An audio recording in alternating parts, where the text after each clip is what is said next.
Bismillahirrahmanirrahim. Assalamualaikum warahmatullahi wabarakatuh. Baik, saya akan menjelaskan materi tentang kurikulum pembelajaran.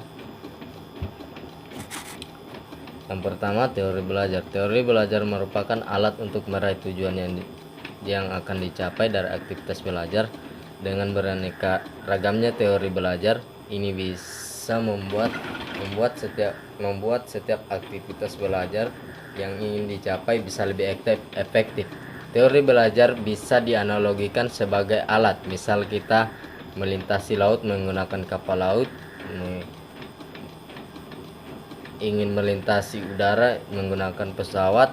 Begitu pula dengan teori belajar. Dengan beraneka ragamnya teori belajar, maka setiap belajar bisa lebih bermakna dan efisien.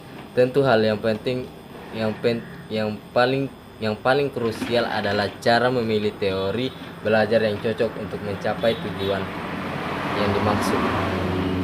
Ada beberapa macam teori belajar. Yang pertama, teori belajar kognitif, teori belajar konstruktif, teori belajar human, teori belajar gestalt.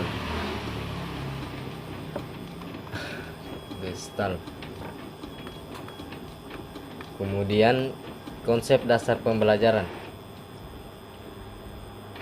Konsep dasar pembelajaran merupakan suatu upaya yang dilakukan oleh seorang guru atau pendidik untuk membelajarkan siswa yang belajar. Oleh karena itu, guru hendaknya berperan dalam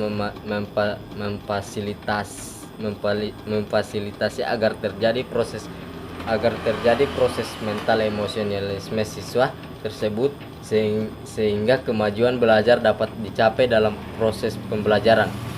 Kemudian prinsip-prinsip dasar pembelajaran. Prinsip-prinsip pembelajaran.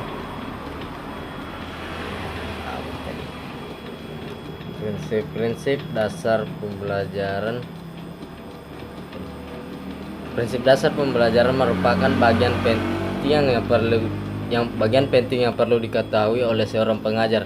Dengan memahami prinsip-prinsip pembelajaran, seorang pengajar dapat membuat suatu acuan dalam pembelajaran.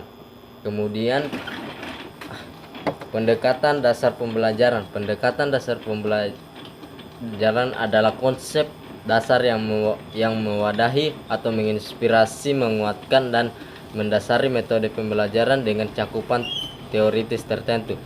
Pendekatan dapat diartikan sebagai titik tolak atau sudut pandang kita terhadap proses pembelajaran. Pendekatan yang berpusat pada guru menurunkan strategi pembelajaran.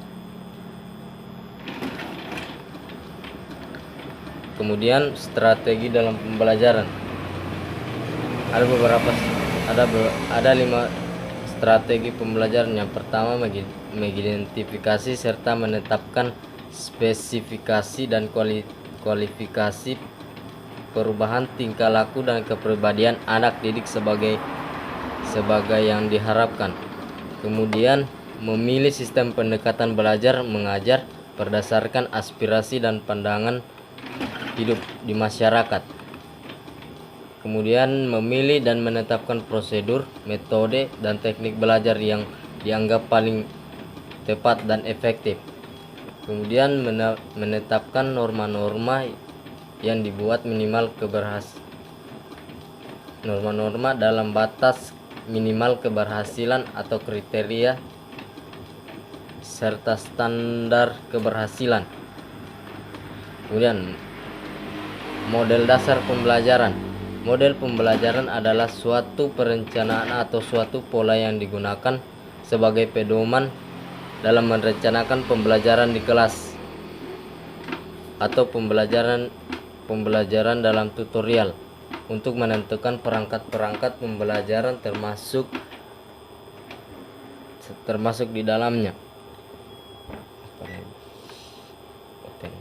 Teknik pembelajaran inovatif.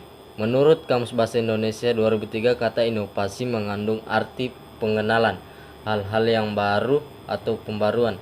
Inovasi juga berarti penemuan baru yang berbeda dari yang sudah ada atau yang sudah dikenal sebelumnya.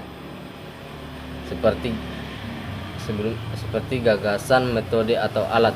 Jadi pembelajaran inovatif dapat diartikan sebuah pembelajaran yang menggunakan strategi atau metode baru. Oke, mungkin itu saja yang bisa saya paparkan materi tentang kurikulum pembelajaran. Saya akhiri, wassalamualaikum warahmatullahi wabarakatuh.